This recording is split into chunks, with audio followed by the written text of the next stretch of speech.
What if I told you that a move is happening right now in Minnesota that could shake the entire foundation of the NFL? I'm not talking about a rumor. I'm not talking about speculation. I'm talking about something real, something big. The Minnesota Vikings are cooking up a trade so bold, so unexpected that it could completely redefine the direction of this franchise and catch the entire league off guard. I'm Victor, and if you're a true Vikings fan or just a football fanatic who loves the thrill of breaking news, you're going to want to buckle up for this one. But before we dive into the details, make sure to smash that like button, subscribe to the channel, and hit the notification bell so you don't miss a single update. Because trust me, what's coming next? You'll want to be the first to know, so let's get into it. We're talking about Micah Parsons. Yeah, you heard me right. Multiple sources are buzzing that the Vikings are seriously exploring a trade for the Cowboys All-Pro edge rusher. And this isn't just some rumor flying around Twitter. There are real discussions happening, and if this deal goes through, it could absolutely change the landscape of the NFC. Let's break it all down.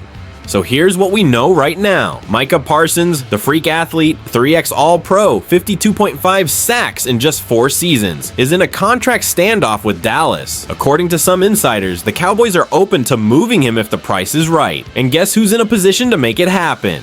Your Minnesota Vikings. Why us? Well, for starters, Kwesi's not afraid to be aggressive. He's already rebuilt this defense in the past 2 off seasons. And right now, we've got the flexibility with draft capital and cap space to pull off a blockbuster move. Alright, let's talk turkey. Here's what's being floated as the type of package it would take to land Parsons. The Vikings send pick number 11 in the 2025 draft, 2025 second rounder, number 42, 2026, first round pick, 2027, third round pick, maybe a young piece like Bo Richter or Rondale Moore. In return, we get Micah Parsons and immediately sign him to a 5-year, $205 million contract with 90 made orders guaranteed. Now that's a lot of compensation. But it's Micah Parsons. Let's be real here. You don't get elite pass rushers like this without paying a premium. Micah Parsons is a game wrecker. This guy lines up at edge, linebacker, hell. He could probably play nickel corner if you asked him to. Since coming into the league, he's averaged 13 sacks per year, and he's a constant presence in the backfield. That's 63 tackles for loss and 112 QB hits in just 4 years. Pair him with Dallas Turner on the other side, and now you're talking about a top 3 pass rush duo in the NFL. Add Jonathan Greenard, Harrison Phillips, and that young secondary led by Byron Murphy and Mickey Blackman. Man, Brian Flores would have a field day with this group. Oh, and one more thing, we just drafted our QB of the future. What better way to support JJ McCarthy than by building a top-tier defense around him? Here's the thing though. Giving up multiple first-rounders, especially when you're a team still retooling, is always risky. But ask yourself this, how many picks actually turn into someone like Micah Parsons? I mean, this guy isn't potential, he's production, he's impact, he's the type of player that lifts your whole team, not just the defense. And remember, Kwesi and Kevin O'Connell aren't thinking 3 years down the line. They're thinking, how do we win now while Jefferson's still here, Addison's on a rookie deal, and our O-line is finally stable? It's a win now window, folks, and this would be the ultimate statement. So what do you think, Vikings Nation? Do you want to see Micah Parsons wearing purple and gold this season? Would you trade a first, a second, another future first, and a player and to go get an all-pro defensive cornerstone, or is it just too steep? Drop a Y for yes or N for no down in the comments. And be honest, I'm genuinely curious where the fan base stands on this one. I'll be responding to as many of y'all as I can, because this could define our future. If this deal goes down, and I'm telling you the talks are heating up, the Vikings would instantly become one of the most dangerous defenses in football. So hit that like button if you'd love to see Parsons in purple. Subscribe if you haven't already, and turn on notifications, because if this trade happens, you better believe we'll be dropping a full emergency breakdown the second it's official. This is Victor with Report Vikings, and if you ask me, I'd pull the trigger, skull, and watch now as ESPN ranks the top 5 NFL stories for this season. Then to kick off the work week, but Freddie C, we got a special version of the Candy Power Rankings. Sounds weird to call them the Candy Power Rankings because it feels a bit third person. That's neither here nor there, but this is special because this is kicking off the beginning of our ESPN Radio Rankem series. So the Candy Power Rankings are brought to you by SoFi. Get your money right. So the Power Rankings today are the top 5 storylines headed into training camp for the NFL season. So the top 5 storylines, my top 5 storylines heading into training camp. Pat Costello, Cam, if you would. Number 5. The Miami Heat. And no, I'm not talking about the guys that hoop on South Beach. I'm talking about Tua and Mike McDaniel both being on the hot seat. I'm not sure that any head coach or quarterback combo is under more pressure to win a playoff game than this tandem. You have a $53 million a year quarterback that has only had one healthy season in his entire NFL career. Think about it. One healthy season. He's been in the league since 2020. He's making $53 million a year. You could make the argument that his concussion injury that came in week 2 at home against the Buffalo Bills torpedoed last year. Sure. He missed a month of the season. The team went 1-3 during that stretch. When he came back, they lost the next 2 games.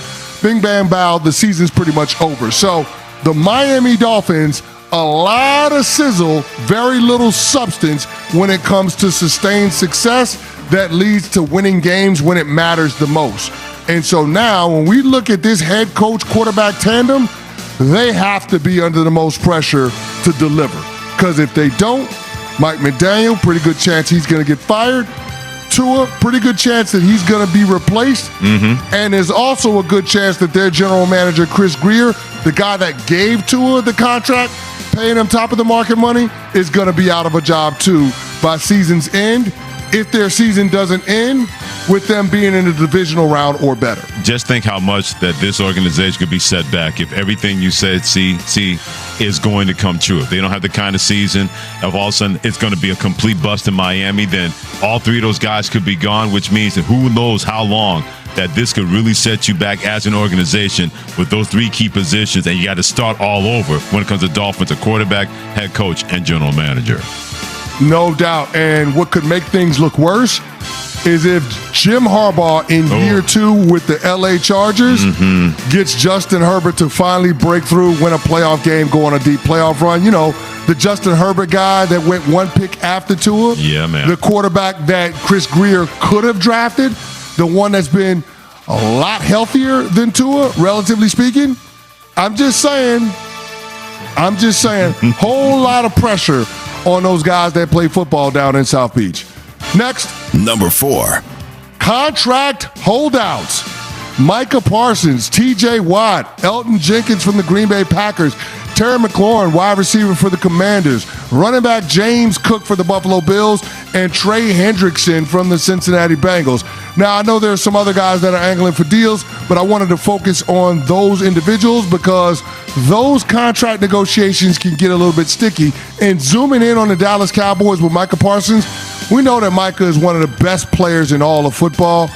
He might be the best defensive player in all of football, and he certainly is the best player on the Dallas Cowboys roster. Freddie C., why isn't this deal done yet? I know everybody keeps telling me that the deal is going to get done, it's going to get done, it's going to get done. Well, if it's going to get done, then why ain't it done? I don't understand why Jerry Jones decided to wait until the end of the offseason in an offseason that saw Max Crosby get his money, in an offseason that saw your boy Myles Garrett get his money, players that are at a similar position as Micah resetting the market 2 times over. TJ Watt potentially in line to do the same. I'm not sure why Jerry Jones continues to wait on Micah Parsons. It's not as if you're going to get any new information in terms of what Micah is on the football field. You know he's one of the best players in the league. But the Dallas Cowboys insist on waiting until the 11th hour, getting into training camp before getting serious about negotiating and then paying way more than what they have to if they had signed the deal when the player first becomes extension eligible. I have a mantra for the Dallas Cowboys, Freddie C. Yeah. And it fits this situation perfectly. The Dallas Cowboys, A day late and $1 more. Yeah, put it this That's way. what they do when it comes to their contracts with their star players. Yep. They did it with CeeDee Lamb. They did it with Dak Prescott. And they're going to do it with Micah Parsons. And it's going to significantly shorten their runway. Yeah. Because, Chris Canty, that's what we do here down as the Dallas Cowboys. We like to make sure that everything's a show. And if everything's going to be a show and I'm the headmaster of that show, then that's how we're going to do things. We're going to pay Micah. He deserves that kind of money. He's going to get his money. But I'm going to make sure that it's going to be a whole bunch of a circus. And I'm going to be the P.T. Barnum when it's all said and done. Because Chris Canty, you know, that's how we do things down here at the Star, that I put on the helmets when it comes to me, Jerry Jones. Yeah, I hear you, Jerry. But you're undermining your team's chances of being able to create a window to win a championship. So while signing Micah will actually lower the cap hit for this upcoming season, Sure. it gives you less flexibility going into 2026 and beyond. And based on how things look right now in the NFC East, I don't know how the Dallas Cowboys can feel like they are the team to beat. It just doesn't make any sense. And guess what? When you're paying a quarterback $60 million a year, when you're paying a wide receiver $34 million a year, when you're paying a pass rusher $41 million a year, which is what Micah's going to be in line for, you would expect that team to be the team to beat in their respective division. But guess what? Looking at the NFC East right now, I got the Cowboys at third best at best. That is crazy town when it comes to how you do business and how you structure your contracts under your salary cap. Next. Number 3. Gen Next quarterbacks. Jaden Daniels, Jordan Love, CJ Stroud, T-Law, Brock Purdy, Justin Herbert, Caleb Williams, Drake May, Bryce Young, Bo Nix, Cam Ward. They were all drafted and or paid to play like top 10 quarterbacks, but they obviously all won't be. Who separates from the rest of the pack to challenge the established quarterback elites like Lamar Jackson, Josh Allen, Patrick Mahomes, and Joe Burrow? That becomes fascinating to me, seeing what all of these guys become in 2025. Which one of those quarterbacks makes the league? Freddie C., what say you? Oh, this is going to be Jaden Daniels. I think he's close to being an elite quarterback. I know it's only been 1 year in the National Football League, but he has elite traits, not just as a quarterback, but also as a leader. He can make any throw. He's not afraid to make those kind of throws. He throws people open when he has to, and he's so good that he can escape out of the pocket and make a play and make that play further down the field. Guys rally around guys like that when you know no matter what happens, that guy's going to make a play. C.J. Stroud was on that track, but then the offensive line, that failed when they moved up from Bobby Slowick as offensive coordinator of the Houston Texans. But if any of the 10 quarterbacks you mentioned that's going to play like a top 10 quarterback this year, look out for Jaden Daniels. Could be a top 7, top 5 quarterback by the time this season all said and done in Washington. Yeah, and it feels like the Commanders' front office, Adam Peters, learned his lesson from what they saw with C.J. Stroud down in Houston. They don't want to derail his sophomore campaign.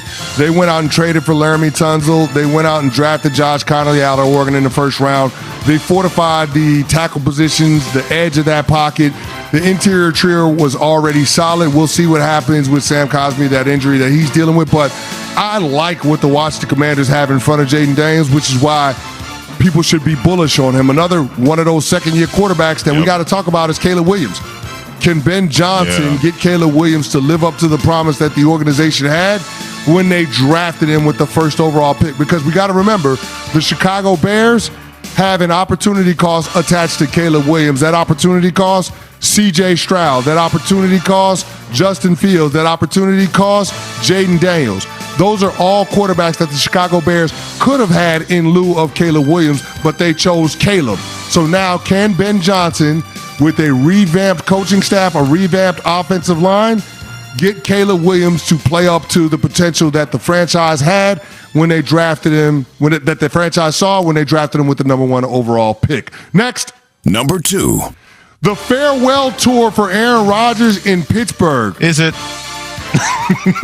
I guess. He came out on the McAfee show a couple of weeks ago and said this is probably going to be his last season. Will it? We know Mike Tomlin waited around all offseason to get Aaron Rodgers to sign up to be his quarterback.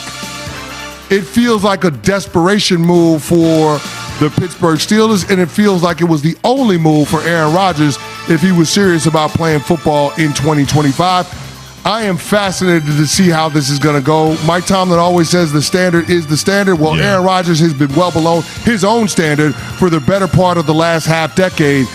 And the question now remains is, can Aaron Rodgers recapture some of that magic that he had in his MVP years, in his age 42 season?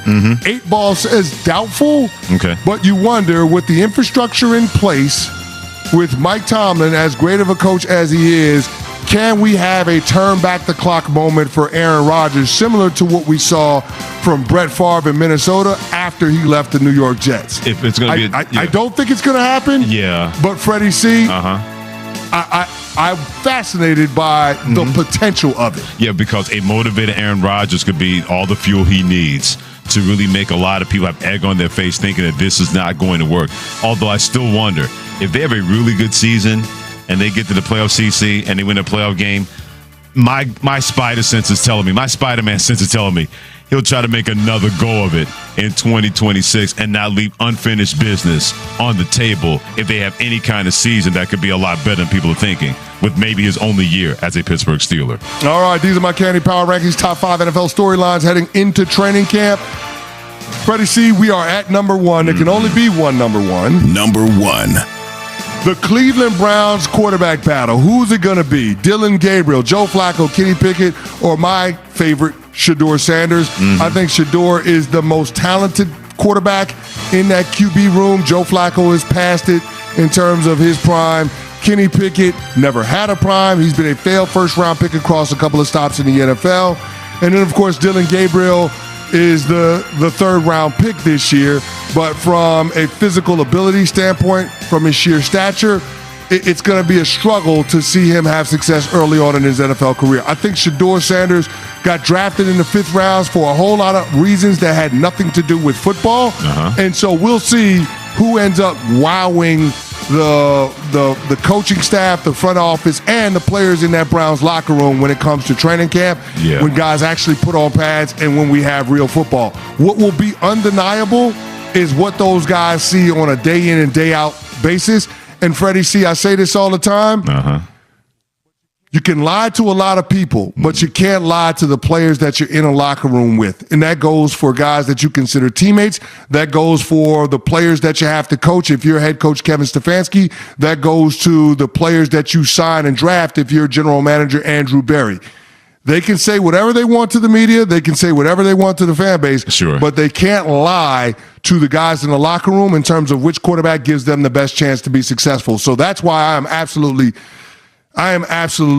fired up to see who wins that quarterback battle in the Cleveland Browns training camp. Well, one of our friends is Herm Edwards, played in the NFL like you did, CC, coached in the NFL. He has a great saying: you can't cheat the grass. The grass is going to tell the truth. And when it comes to this quarterback battle, the one thing the grass will tell me is 3 guys are going to be on this football team. Who's going to be that odd man out between Kenny Pickett or Joe Flacco? And if Joe Flacco's QB1 going into training camp, then you can't justify keeping 4 quarterbacks on your roster, which means that do you move on from Kenny Pickett or you move on from one of the rookies? The grass is going to tell that story, and because the grass never lies when it comes to who can play and who can't play, and especially involving the 4 quarterbacks involving that quarterback battle involving the Cleveland Browns. Freddie C, I will say this. It's franchise malpractice if you cut one of the quarterbacks that you drafted. Absolutely.